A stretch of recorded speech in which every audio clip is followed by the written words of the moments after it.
नमस्ते साथीहरू। आजको भिडियोमा हामी भारतको हाल सबैभन्दा ठुलो जेनजी आन्दोलनको बारेमा कुरा गर्छौं। ककरोच जनता पार्टी सीजेपी। यो आन्दोलन कसरी सुरु भयो? किन हजारौं युवाहरू संसदतिर मार्च गरे? किन एजुकेसन मिनिस्टरको राजीनामा माग्दैछन्? र अहिले के भइरहेको छ?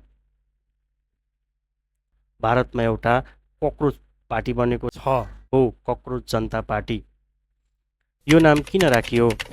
किनकि एकजना मुख्य न्यायाधीशले बेरोजगार युवाहरूलाई ककरोच र प्यारासाइट भने।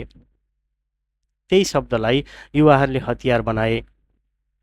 केही महिनामै यो आन्दोलन लाखौं फलोअरको बनेको छ। इन्स्टाग्राममा बीजेपी भन्दा बढी फलोअर र जुलाई 20 तारिकमा हजारौं युवा संसदको ढोकासम्म पुग्न खोजे। आज हामी पुरा कथा बुझ्छौं। कसरी सुरु भयो, के माग छ र अहिले के भइरहेको छ। 15 मे 2026 मा सुप्रिम कोर्टमा चिफ जस्टिस सूर्यकान्तले एउटा केस सुनवाई गर्दा भने केही युवाहरू ककरोच जस्तै छन्। घुम फिर करके फिर तनाव आ गया। बेरोजगार, पेसामा ठाउँ छैन, अनि मिडिया र सोशल मिडियामा सबैले आक्रमण गर्छन्। ऐसा टियर गैस की व्यवस्था नहीं है। आंसू गैस का गोला चलवाना है। अभी विनती कर रहा हूँ, रुको भाई, ओ भाई, एक छोड़ दो।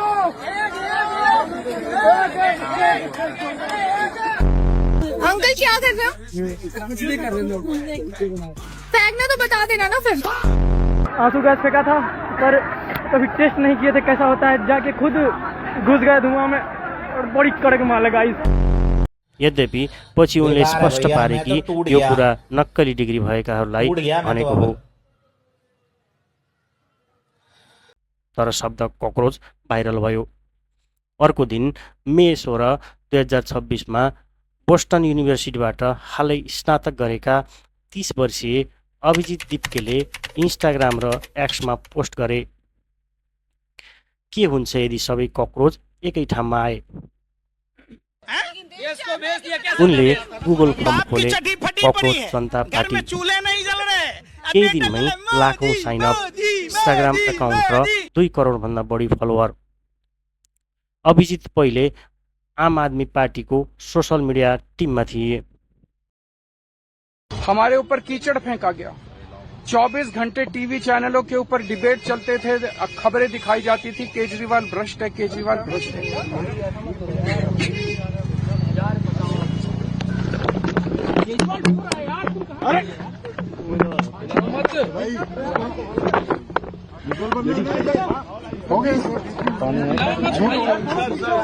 संभालिए सर अपने आप, संभालिए, हिम्मत सर। उनले व्यङ्ग्यलाई गम्भीर आन्दोलनमा परिणत गरे। तर यो आन्दोलन अझ ठुलो किन भयो? किनकि त्यसबेला निट युजी 2026 को पेपर लिकको मुद्दा चलिरहेको थियो। मे 2026 मा निट परीक्षामा पेपर लिकको आरोप लाग्यो।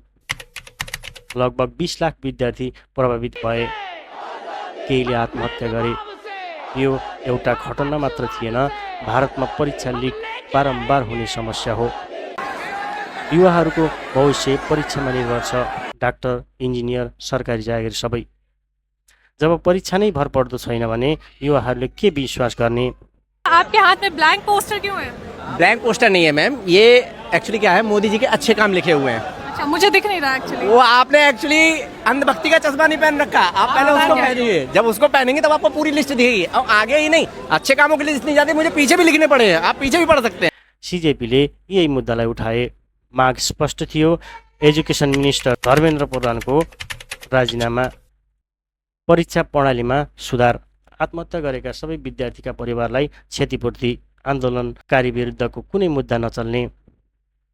जुन 20 बाट जन्तर मन्तरमा धरना सुरु भयो। जुन 28 मा प्रख्यात शिक्षाविद र जलवायु कार्यकर्ता सोनम वाङचुकले अनिश्चितकालीन भोक हडताल सुरु गरे। 26 दिनसम्म 11 किलो तौल घटेको बताइयो। जुलाई 20, 2026 संसदको मनसुन सेसनको पहिलो दिन सीजेपीले संसद चलोको आह्वान गर्यो। 10,000 युवा दिल्ली आए। मेट्रो स्टेसन बन्द, इन्टरनेट कट, बाटो ब्यारिकेड, तर युवा रोकिएनन्। हजारौँ सडकतिर अघि बढे। प्रहरीले लाठीचार्ज र टियर ग्यासको प्रयोग गर्यो। भिडियोहरू भाइरल भए। किशोरीहरूलाई पिटेको, युवाहरू भागेको। यो घटनाले आन्दोलनकारीहरूलाई राष्ट्रव्यापी बनायो। मुम्बई, बेङ्गलुरु, पटना, लखनऊ, कोलकाता धेरै अरू सहरहरूमा प्रदर्शन सुरु भयो। अब माग अझ झन् ठुलो भएको छ। कतिपयले मोदी र अमित शाहको पनि राजीनामा माग्न थालेका छन्। मोदीले भिडियो सन्देश दिए, युवाहरूको भविष्य सबैभन्दा महत्त्वपूर्ण, फास्ट्र्याक कोर्ट बनाउने घोषणा। पेपर लिक विरुद्ध कडा नियम कानुन, 10 वर्ष जेल र ठुलो जरिवाना। एनटिएका 47 अधिकारी हटाइए। तर सिजेपीले भन्यो मिनिस्टरको राजीनामा बिना आन्दोलन रोकिँदैन। जुलाई 23-24तिर सोनम वाङचुकले भोक हडताल तोडे। सरकारसँग वार्ता भएपछि उनलाई आश्वासन दिएको थियो कि संसदमा बहस हुनेछ र आन्दोलनकारीहरू विरुद्ध मुद्दा चलाइने छैन। तर सिजेपीले स्पष्ट भन्यो वाङचुक सरको त्याग व्यर्थ हुन दिइने छैन। जन्तर मन्तरमा धरना जारी छ। राष्ट्रव्यापी प्रदर्शनको आह्वान गरिएको छ। भारतको ठुलो हिस्सा युवा छ। उनीहरू अब चुप बस्न चाहँदैनन्। सोसल मिडियामा उनीहरूले नै कथा बनाइरहेका छन्, सरकारको नियन्त्रणभन्दा बाहिर। यो आन्दोलनले एउटा कुरा देखाएको छ, जब संस्थाहरूले सुन्दैनन् तब सडक नै बाँकी विकल्प बन्छ। सिजेपीले अहिले प्रेसरको रूपमा काम गरिरहेको छ। पार्टी बन्ने कि नबन्ने भन्ने स्पष्ट छैन, तर युवा आक्रोश वास्तविक छ। संसदमा बहसको माग छ। अब प्रश्न यो हो, के यो आन्दोलन परीक्षा सुधारमै सीमित रहनेछ? यो भिडियो रेकर्ड गर्नुभन्दा केही अगाडि मात्रै भारतमा पछिल्ला केही सातादेखि चलेको विद्यार्थी आन्दोलनले अन्ततः ठुलो सफलता हासिल गरेको छ। लाखौँ विद्यार्थीको आवाजपछि भारतका शिक्षा मन्त्री धर्मेन्द्र प्रधानले राजीनामा दिएका छन्। तर प्रश्न उठ्छ, यो आन्दोलन किन सफल भयो? सबैभन्दा पहिले आन्दोलनको कारण थियो निट युजी मेडिकल प्रवेश परीक्षाको प्रश्नपत्र लिक भएको आरोप। यस घटनाले लाखौँ विद्यार्थीको भविष्य अन्धकारमा पार्यो र परीक्षा रद्द गरेर पुनः परीक्षा गराउनु पर्यो। यसले विद्यार्थीमा ठुलो आक्रोश पैदा गर्यो। दोस्रो, यो आन्दोलन केवल परीक्षा रद्द गर्ने विषयमा मात्र सीमित रहेन। विद्यार्थीहरूले पारदर्शी परीक्षा प्रणाली, एनटिएमा सुधार, दोषीमाथि कारबाही र राजनीतिक जवाफदेहिताको माग गरे। आन्दोलनसँगै देशभरका विद्यार्थी, अभिभावक, शिक्षक र विभिन्न सामाजिक समूहहरू पनि जोडिँदै गए। तेस्रो, सामाजिक सञ्जालको ठुलो भूमिका रह्यो। विशेष गरी युवाहरूले एक्स, इन्स्टाग्राम, अन्य प्लेटफर्म मार्फत आन्दोलनलाई देशव्यापी बनाए। दिल्लीको जन्तर मन्तरदेखि भारतका धेरै सहरहरूमा प्रदर्शन भयो, जसले सरकारमाथि निरन्तर दबाव सिर्जना गर्यो।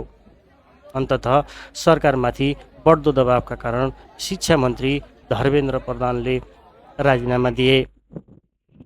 सरकार र आन्दोलनकारी बीच भएको वार्तापछि परीक्षा प्रणालीमा सुधार गर्ने, केही प्रमुख माग स्वीकार गर्ने र आन्दोलन अन्त्य गर्ने सहमति भएको छ। यस घटनाले एउटा महत्त्वपूर्ण सन्देश दिएको छ। जब आन्दोलन शान्तिपूर्ण र सङ्गठित र स्पष्ट मागसहित सञ्चालन हुन्छ, तब लोकतान्त्रिक दबावले सरकारलाई निर्णय परिवर्तन गर्न बाध्य बनाउँछ।